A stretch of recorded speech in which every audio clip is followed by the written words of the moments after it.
Okay, physics with Cannon now. So animation can also be achieved using a physics library. We can use a library called Cannon.js, which is very good, but it was written many years ago and it's no longer maintained. And while it still works, instead, we're going to use a new fork called Cannon.js. Okay, so Cannon physics is ideal for simulating rigid bodies. You don't have to use it with Three.js. You can create your own physics simulations and outside of a 3D renderer, but it was originally built to be used with Three.js, so it's quite easy to begin using in your project.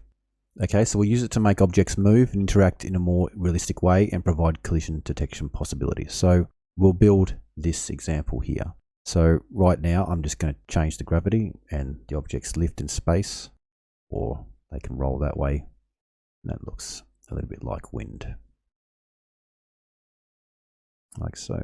Okay, so I've got some more information here about the basic concepts of the physics engine that we're using, Cannon, and some more about how the collision algorithms work. Some information about iterations, but all of these things we'll touch on gradually over the next few videos. Anyway, let's get started. So we need to install the Cannon.js library. Okay, so paste that. npm install Cannon.js, save dev, enter. Okay, if we look at package.json, we'll now get a new dependency in there, Cannon.js version 0.18. Okay, now grab the start script. So copy that to clipboard, client, select all, paste and save.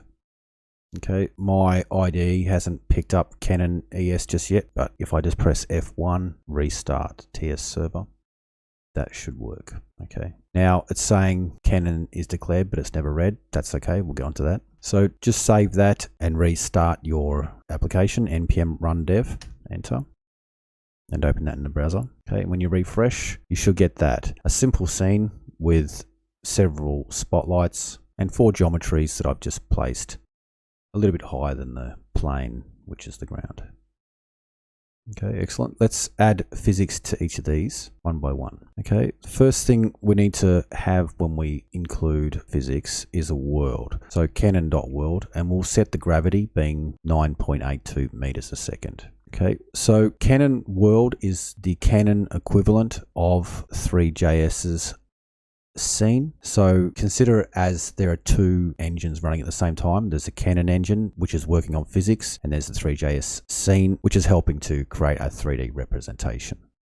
Okay, so that's enough to get started. So if we go down here to the cube geometry, we can see we're creating a box geometry, a cube mesh, which is the cube geometry with a material. So we've seen all of this before. And I'm positioning the cube mesh in the scene at X, Y, and making it cast shadow because I'm having shadows in this scene. Scene add cube mesh. Now the physics world doesn't know about this object, so we need to create something equivalent. So uncomment this whole section here. Okay, so I'm creating a shape which will be a Cannon.box of this size, 0.5, 0.5, 0.5. The Cannon box uses half extents. So our cube geometry was 1, 1, 1, so our Cannon box is 0.5, 0.5, 0.5.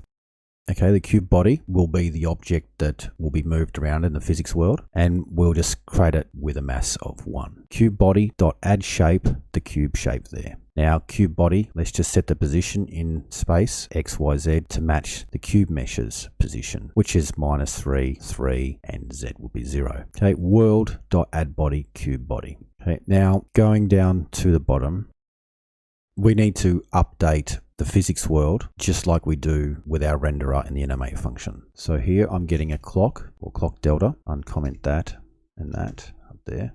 I'm using a Three.js clock. World, which is a Cannon world, dot step delta. So whatever the time difference was, it will just work out the physics or how much an object moved in that time period. Okay, now that's not all. Because there's 2 engines running at the same time, Three.js and Cannon, we need to copy the position of the cube body inside Cannon to the position of the cube mesh inside Three.js. So that's what we use these 2 lines for. So cube mesh.position.set, which is matching the cube body's position X, Y, and Z. We'll also update the cube mesh's quaternion from the physics copy of the quaternion so that we see the object rotate and roll in space. I'll demonstrate that in a sec. Okay, so save that. When we refresh, so press F5, we see that the cube now actually drops, but it's actually just falling forever. So F5 again. There it goes. It's gone. It's going down and down, down.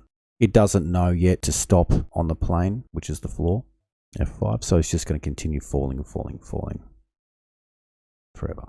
Now going backwards a little bit up here to this world step delta, Cannon.js uses what's called SI units, which is mentioned on this Wikipedia page, meter, kilogram, and second. So 1 unit is 1 meter, or 1 kilogram, or 1 second, which is similar to what I've been using in Three.js. So 1 unit equals 1 meter. So using delta directly like that in my scene where I'm considering 1 unit equals 1 meter means that the object will be falling at 9.8 meters a second. Okay, so let's now make this cube stop when it hits the plane. Okay, so going further up, find plane geometry, which is a normal plane geometry, 25 by 25. So we can consider that 25 meters by 25. It's a plane mesh. I've rotated it so that it faces upwards.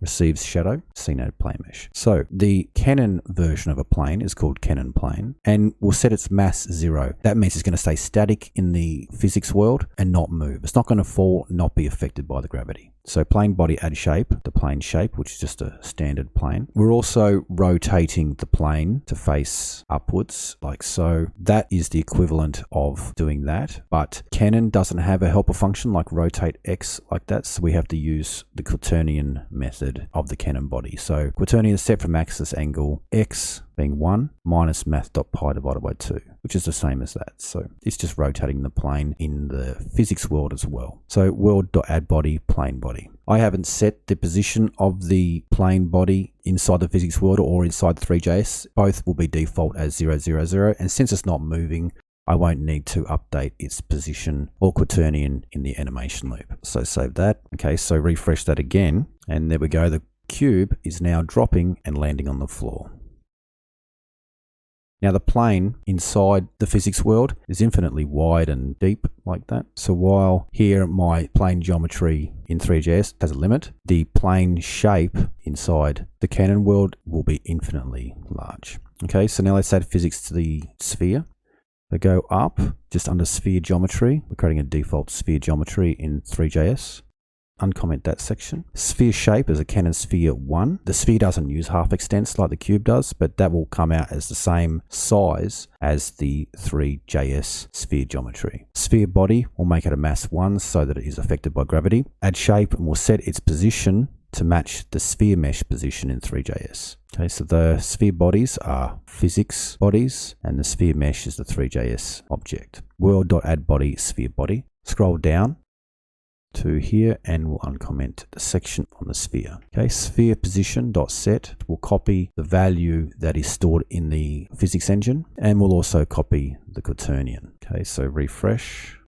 There we go. The sphere and the cube both land on the ground. Okay, the icosahedron next. Okay, so the icosahedron is a more complicated shape and Cannon doesn't have an icosahedron shape that you can use, so we need to create something. So uncomment this whole section here.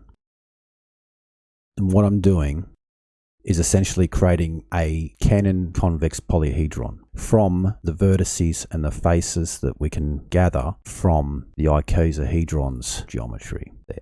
This is a little bit technical, but in the next lessons, I'll give you a function that can do that automatically. Okay, so now that we have the shape, the icosahedron created, we can create a body, which we can move around in the physics world and add the shape to it. So add shape, icosahedron shape. And we'll position it in the physics world the same as the position in the Three.js world. Okay, world add body, icosahedron body. Now go down and we'll allow it to update position and quaternion in the Three.js scene as well. Okay, so F5, there we go, it's dropping.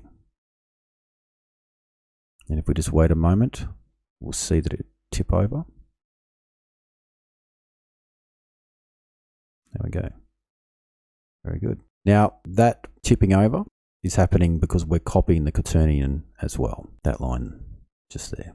So often you'll copy the position and the quaternion from the physics world to the Three.js scene. Now before we move on to the Torus not mesh, we'll just look at this delta again here. Because this animate loop is running as part of the request animation frame. When you leave the browser view, like I have done now, I'm using the IDE. When I go back to the browser, the animation frame wasn't actually running when I was in the IDE view. So the next time animation frame is run, delta value is extremely large. So I'll just simulate that again. So F5 to refresh. The easiest way to do this is to add another tab up there. And now flick back and you'll see that there's a little jump. Okay, go back there, wait a second or two, go back and everything jumps up. That's because when coming back to that browser, the delta is extremely high. So the physics engine is passing in a very large number for this. Okay, so to prevent delta from becoming too large a number, you can clamp it to having a maximum number. So what I'm doing here is I'm going math.min. I'm choosing whichever value is lowest. So clock get delta is going to be extremely low. It's going to be about 1 divided by 60 plus or minus a little bit because we're running at about 60 frames a second. So here I'm just saying if that number clock get delta gets too high, then just use that number instead. When you save it and rerun it, we'll have the effect of if I change to another browser and come back, everything is stable. Like so. Okay, so that's what I'm doing here. You can experiment with that number, make it much larger or much smaller if you like. What we're just saying here is just saying use clock delta only if it's smaller than that number there. Okay, so now moving on to the more complicated torus knot geometry there. Now, the torus knot geometry is more sophisticated than the icosahedron. I'll show you that. The icosahedron, all the faces are facing outwards. So Cannon can work with that quite easily. But the torus knot has many inward facing faces. So if you look on the inside there, they face into the center of the geometry. If we use a convex polyhedron to generate that shape in the physics world, Cannon is going to report some errors. So let's look at those. So first thing is to uncomment this section here, where I'm basically doing exactly the same as I was with the icosahedron. I'm getting the geometry's attributes. I'm putting them into variables down here in a format that Cannon wants them to be, and then creating a convex polyhedron from the vertices and faces that I can gather from that shape. Down here, uncomment that section, leave that line commented for now. We'll come on to that. So torus knot body, mass 1, torus knot body, add shape, the shape that we've just created from the convex polyhedron. And we'll copy the meshes 3D world position to the physics world position. World add body, torus knot body. Go down and uncomment those lines. Okay. Now if we refresh, the physics appears to be working. Appears to be working quite fine. But if you open up the developer tools, F12, we start to see a lot of errors being drawn to the console. And those errors are related to this shape here. It's saying that some of the face normals are facing inwards. Make sure they are ordered counterclockwise around the normal using the right-hand rule. Now, in order to improve that, we don't have to use a convex polyhedron. We can use another object called a trimesh. So instead of using this section of code here from position down to where I create the convex polyhedron, so comment that out again, we can create the torus knot shape using a little helper function here called create trimesh, which is just down here. Create trimesh is doing something similar. It's getting the vertices, but it's using indices instead. So object keys vertices.map number. And that will create us a safer object to use in a 3D space that's not going to throw errors like that. So save that. So torus knot shape is now a trimesh, Cannon.trimesh, not a Cannon convex polyhedron. So refresh that. We're no longer getting errors in the console, and it appears to be working. Now we'll talk more about convex polyhedrons and trimeshes in the next videos. They are not ideal since, going back to my documentation, various Cannon shapes won't detect other Cannon shapes. So if you're using a box will collide with a sphere cylinder plane convex, but not a trimesh. So trimesh is good if it's one of the only things in the scene and maybe it's only interacting with spheres or a plane down there. So when we create our shapes in the 3D world, we have to be a little bit more creative. We can't just use a simple function that will solve all the problems if our scene becomes quite complicated. So the physics world actually works best when we are using just spheres for all the physics shapes of our objects because it's the fastest to process through each animation loop. But more about that in the next videos. I'll show you different ways of solving that. And one last thing to show you how the shape used in the physics world is different than the shape used in the Three.js scene. We'll use a different shape for the sphere. Okay, so going back up to the sphere here, instead of creating the sphere shape from a Cannon sphere, we'll just create one from a Cannon box. So down there, I'm just copying the same code. So Cannon box with half extents 0.5, 0.5, 0.5. So the sphere shape is really just a box now. If we refresh that, Three.js thinks it's a sphere, but Cannon.js thinks it's a box. So it sits at the floor at that point there. Okay, so often in 3D games, the shape of the physics object does not match the shape of the 3D object because 3D objects can be much more complicated, a bit like that, but that is very computationally expensive to continually calculating physics for. So while using a cube for this sphere is quite extreme, you will see examples like that if you analyze a physics world versus the 3D representation. Now, also another thing to note, a sphere is calculated very, very quickly. The physics engine can calculate the collision for a sphere much faster than it can calculate a collision for a cube. Because the cube has 6 sides and the sphere just has a distance that it can use between the next object, whereas the cube has to calculate 6 distances. So the sphere is the fastest shape for Cannon to process. So next videos we'll show that. Anyway, in the next video I'll add the Cannon debug renderer that allows us to draw the shape that Cannon thinks it's using. So once again, while that sphere and that icosahedron are Three.js geometries, the physics world doesn't think of it or look at it in the same way. So we'll use a debug renderer to understand what the physics world sees. Okay, so Cannon debug renderer. Excellent.